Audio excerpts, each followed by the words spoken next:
İsrail'i tanımayan Yahudiler. Yanlış duymadınız, gökdelenlerin gölgesinde yaşayan, binlerce İsrail'i tanımayan Yahudiler, onlara göre İsrail bir devlet değil, Tanrı'nın planına aykırı bir oluşum olarak görülüyor.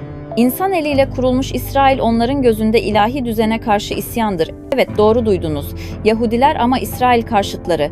Kutsal topraklara değil, sadece Tanrı'ya sadıklar. Devlet kurmayı değil, Mesih'i beklemeyi görev biliyorlar. Peki kim bu insanlar? New York'un kalbinde, modern dünyanın ortasında eski dünyanın inancını yaşayan bu topluluk kim? Cep telefonları yok, televizyon izlemiyorlar, siyasetten uzaklar ama inançlarında sarsılmazlar. Kıyafetlerinden yaşam tarzlarına kadar her şeyleri farklı. İsrail'i reddediyorlar ama Yahudiliğin en derin köklerini taşıyorlar. Peki neden böyle bir yol seçtiler? Gerçekten Tanrı'nın buyruğunu mu izliyorlar yoksa çağın dışında mı kaldılar? Birazdan gökdelenlerin gölgesinde yaşayan İsrail'i tanımayan Yahudilerin gizemli topluluğun kapısını aralayacağız. Hazırsanız başlayalım. Öncelikle dilerseniz daha fazla keşif için abone olmayı unutmayın. Evet, Hasidik Yahudiler dış dünyadan hizmet almak yerine kendi dünyalarını, hatta kendi küçük devletlerini kurmuşlar. Burada mahalle sakinlerinin ihtiyaçlarını karşılamak için dışarı çıkmasına gerek yok. Kendi ambulansları, kendi polisleri, kendi okulları, kendi yardımlaşma ağları var. Böylece dışarıya ihtiyaç duymuyorlar. Yani bir mahalle değil, adeta mini bir ülke. Bu kendi içine kapanık sistem onları korurken aynı zamanda dış dünyadan koparıyor. Amerika'nın göbeğinde Brooklyn sokaklarında modern dünya akarken onlar hala orta çağdan kalma bir düzenle yaşıyor. Aslında en merak edilen soru şu: bu kapalı kapıların ardındaki mahallede gerçekten neler oluyor? Kim bu insanlar? Neden kendi devletlerini reddediyorlar? Ve neden dünyanın en kapalı toplumu hala Amerika'nın göbeğinde yaşıyor? Onlar dışarıdan bakıldığında gizemli, sessiz, hatta uzak görünebilir. Fakat Amerika'nın en yüksek doğum oranlarından birine sahip, sürekli büyüyen bir topluluk, nüfus kendi kendini sürekli katlıyor. Ortalama bir ailede 6 ila 7 çocuk var. New York Sağlık Dairesi'nin raporuna göre ise burası Amerika'nın en genç ve en doğurgan mahallelerinden biri. Bu mahallelerde 100.000'den fazla Yahudi yaşıyor. Kimi için bu insanlar kapalı bir cemaat, kimisi için inancın saf hali. Ama gerçekte onlar modern dünyanın ortasında geçmişi bugün de yaşatan bir halktır. Brooklyn'de Yahudi varlığı 1600'lü yıllara kadar uzanır. 1654 yılında Jacob Bar Simpson adında bir adam, New Amsterdam'a, bugünkü New York'a gelen ilk Yahudi yerleşimci olarak tarihe geçmiştir. Daha sonra Avrupa'nın dört bir yanından göçler başlamış. Polonya, Macaristan, Ukrayna ve Litvanya'dan gelen Yahudiler yeni bir hayat kurmak için Brooklyn'in kenar mahallelerine yerleşmiştir. 1900'lerin başında Brooklyn artık dünyanın en büyük Yahudi nüfusuna sahip bölgelerinden biri olmuştur. Her cemaatin kendine ait bir dili, kuralı ve düzeni vardır ve her biri modern dünyanın gürültüsü arasında kendi sessizliğini korur. Bugün Brooklyn'de yaklaşık 500.000 Yahudi yaşar. Ancak bu nüfusun en dikkat çekici kısmı Hasidik Yahudilerdir. Hasidik hareket, 18. yüzyılda Doğu Avrupa'da doğmuş mistik bir akımdır. Tanrı'ya sevgiyle bağlanmayı, toplulukla birlikte yaşamayı ve gelenekten asla sapmamayı öğütler. Her cemaatin bir rebbesi vardır, yani ruhani lideri. Rebbe, yalnızca dini bir figür değil, neredeyse peygamber gibi görülen bir rehberdir. Onun sözü, cemaatte tartışılmaz bir kanundur. Brooklyn sokaklarında siyah paltolu, föt şapkalı, uzun sakallı erkekler görürsünüz. Yanlarında peruk takmış, diz altı etekli, başı örtülü kadınlar yürür. Bu sadece gelenek değil, kimliktir. Kıyafetleri bile Tanrı'ya sadakatin bir simgesidir. Hasidik bir erkek sabahın erken saatlerinde dua eder, ardından yeşiva denen dini okuluna gider.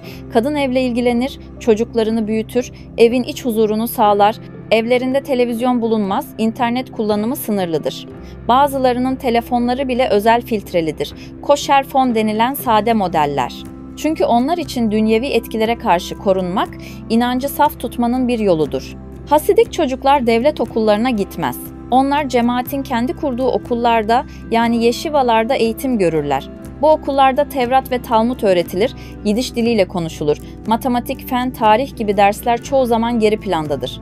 Ama cemaat bu sistemi bir eksiklik olarak değil, ruhu korumanın şartı olarak görür. Dış dünyanın değerlerinden uzak kalmak onlar için özgürlüğün değil, inancın gereğidir.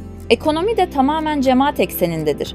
Brooklyn Yahudileri birbirleriyle ticaret yapar, kendi bakkalını, kasabını, terzisini tercih eder. Kira ödemekte zorlanan aileye cemaat fonu destek olur. Bir çocuk hastalanırsa tüm mahalle el ele verir. Bu dayanışma modern dünyada pek az toplumda bulunur.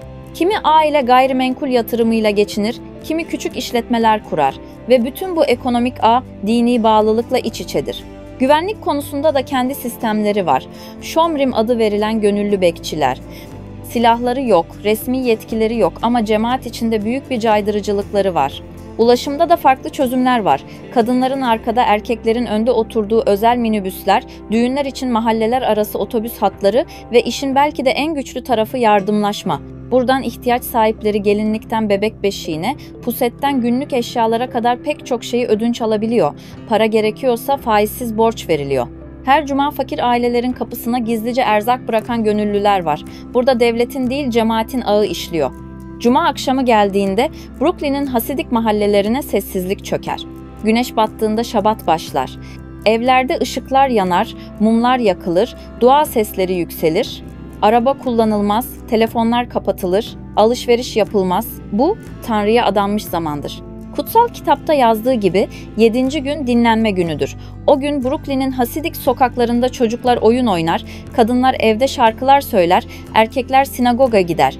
Modern dünyanın karmaşası bir günlüğüne susar.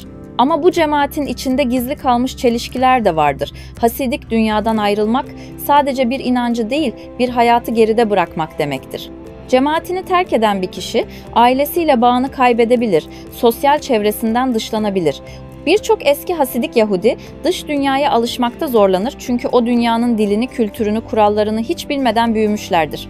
Netflix'teki One of Us belgeseli bu ayrılışın yarattığı travmaları gözler önüne sermiştir. Kadınlar özgürlük arar ama dışarıda onları bekleyen dünya da kolay değildir. Birçokları inançla özgürlük arasında sıkışır. Kadınların rolü Hasidik toplumunda çok belirgindir. Onlar evin direği, çocukların öğretmenidir. Ama son yıllarda bazı kadınlar geleneksel sınırları zorlamaya başlamıştır. Brooklyn'de kurulan tamamen kadınlardan oluşan ambulans ekibi bu dönüşümün sembolü olmuştur. Kadınlar artık yalnızca evde değil, toplum hizmetinde de var olabileceklerini göstermektedir. 2024 yılında Crown Heights'ta Çabat cemaatine ait büyük bir sinagogun altında gizli bir tünel bulunmuştu. Bu olay, dünya basınında Hasidik yeraltı ağı gibi başlıklarla yer aldı. Cemaat, bunun gençlerin gizlice dua ettiği bir alan olduğunu savundu. Kimine göre bu, topluluğun gizlilik geleneğinin bir göstergesiydi, kimine göre ise medyanın abartısı. Ama bu olay bile cemaatin dış dünyayla ilişkisini özetliyordu. Her şey sınırda, her şey dikkatle gizlenmişti. Hasidik topluluklarda teknoloji hala tartışmalı bir konu. İnternet kullanımı genellikle yasak olmasa da sıkı denetim altındadır. Bazı gruplar temiz internet sistemleri kurmuş, yalnızca belli sitelere erişim izni vermiştir. Ama genç kuşak için bu duvarlar artık eskisi kadar sağlam değildir. Birçok genç gizlice sosyal medya kullanıyor, bazen de iki farklı kimlikle yaşıyor. Cemaat içinde dindar bir birey, dış dünyada özgür bir kullanıcı.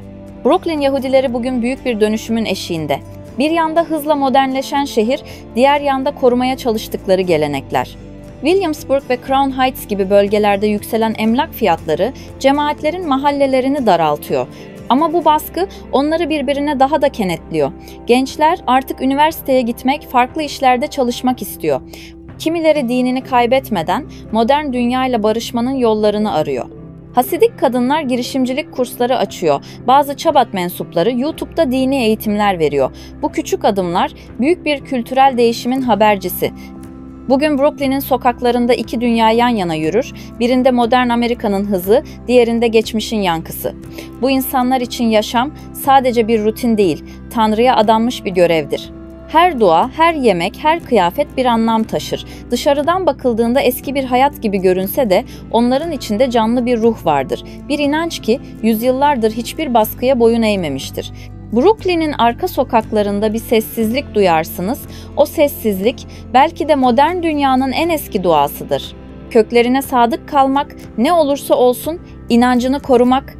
Bu belgesel sadece bir topluluğun hikayesi değil, aynı zamanda insanın kendi kimliğini koruma mücadelesinin hikayesidir. Brooklyn'in o dar sokaklarında, siyah paltoların ve beyaz şapkaların arasında hala yanan bir ışık var.